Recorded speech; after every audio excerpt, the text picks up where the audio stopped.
और अब खबरों को तफसील से देखते हैं। जम्मू खित्ते के राजौरी जिले में डांगरी के बदकिस्मत वाकये को 6 महीने गुजर गए हैं, जिसमें बच्चों समेत 7 अफराद अपनी जान से हाथ धो बैठे थे, लेकिन मुतासरीन और इनके अहले खाना अभी तक इंसाफ के मुंतजिर हैं। आज जम्मू में एक प्रेस कॉन्फ्रेंस के मौके पर न्यूज 18 से बात करते हुए मुतासरीन ने इल्जाम लगाया कि 1 जनवरी को इन पर हमला करने वालों को मकामी हिमायत हासिल थी। उन्होंने सवाल किया कि पुलिस ने अब तक किसी को गिरफ्तार क्यों नहीं किया। मुतासरीन ने वज़ीर दाखिला अमित शाह से इंसाफ की अपील की है।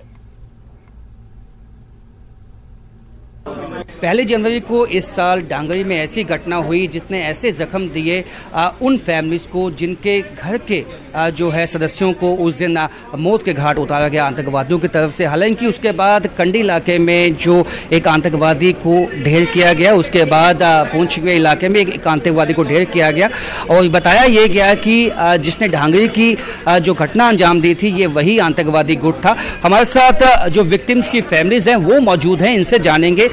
आज काफ़ी समय हो गया और आपसे ये यकीन भी आपको दिलाया गया कि वो आपको इंसाफ दिया जाएगा। आपको लगता है कुछ हद तक जो आपको इंसाफ है मिल पाया है, और अब आप क्या चाहते हैं? सरकार से सीधी मांग क्या है?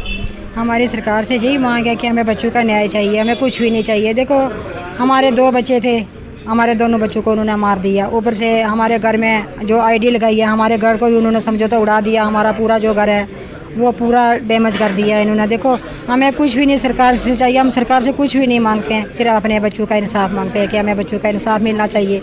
क्यों मेरे बच्चों को इन्होंने मारा? देखो, डांगरी में और गाँव ही थे, हमारे घर में क्यों आए? अगर मिलिटेंट थे तो दाएं बाएं किसी को क्यों नहीं मार सकते? देखो, 6:45 बजे हमारे घर में ये डांगरी में उन्होंने ये हादसा किया। 6:45 बजे 7:45 बजे अभी कोई मंदिर में जा रहा था, किसी घर में खाना भी नहीं बना था।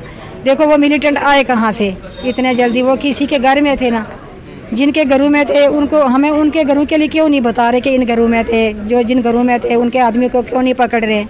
उनके अगर हमारे बच्चे गए हैं तो उनको क्यों बचा रहे हैं? हम तो आपको लगता है कि लोकल इन्वॉल्वमेंट है? कुछ लोकल लोग मिले हुए थे जिनको अभी तक वो सामने नहीं आ पाए? हाँ, बिल्कुल लोकल हैं। लोकल के लिए मैं भी बता रही हूँ कि लोकल ही थे। लोकल ने तो सब कुछ ये किया है ना। देखो, मैं जम्मू में आई हूँ, अगर हमें जम्मू से क्या लेना देना था? आपको हमारे से क्या लेना देना था? वो तो हमारे गांव के ही हैं। उनको ये पता था कि ये रास्ता इनके घर में आता है, ये इनका बड़ा बेटा है चौक में गया हुआ है, ये दूसरा बेटा इनके घर में है, ये इनकी माँ है, उनको पूरा पता था। तो आपको आज भी लगता है कि जो आतंकवादी कंडी में जिसको अभी हाल ही में सेना ने मारा है, क्या ये वही आपको लगता है कि जिस तरह से आपने रात के वक्त उस आतंकवादी का जो चेहरा है देखा था, आपको मिलता जुलता हुआ दिखाई दिया? नहीं, मैं पहचान नहीं सकती। देखो, उसने मास्क डाला हुआ था पूरा ब्लैक वाला, ये उसने वर्दी लगाई हुई थी, वो पूरी आर्मी की वर्दी थी। जो शूज़ डाले हुए थे वो डीएम शूज़ थे ब्लैक वाले, तो मैं पहचान नहीं पाई। मुझे राजौरी एसएसपी साहब ने भेजा था एक पुलिस ऑफिसर को घर में, बोला कि आप पहचान करने के लिए आओ। मैंने बोला कि मैं क्या पहचान करूं? क्या आपने कहा आंखें जो है वो मिलती जुलती दिखाई दी? हाँ, सिर्फ आंखें दिखाई देती थी और कुछ भी नहीं पहचान पाया मैंने उनका। आप पहचान पाई आंखों से? नहीं, आंखों से मैं कुछ भी पहचान नहीं पाती। अब आप आगे क्या सोचती है, क्या आप करेंगी? क्योंकि पहले ही गृह मंत्री ने भी आपको यकीन दहानी दिलाई है कि इस मामले में जो दोषियों को है बख्शा नहीं जाएगा।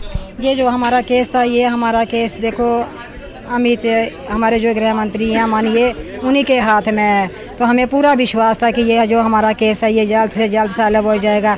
लेकिन 6 महीने हो गए हैं, अभी तक कुछ भी नहीं हुआ हमारे केस का। 6 महीने हो चुके हैं, अभी तक केस का कुछ नहीं हुआ। इनकी सीधी मांग है गृह मंत्री से कि जो दोषी हैं उनको सख्त से सख्त सजा जल्द से जल्द मिले, और ताकि इन फैमिलीज को इंसाफ मिल सके। कैमरामैन चांद के साथ राजन वैद, न्यूज़ 18 जम्मू।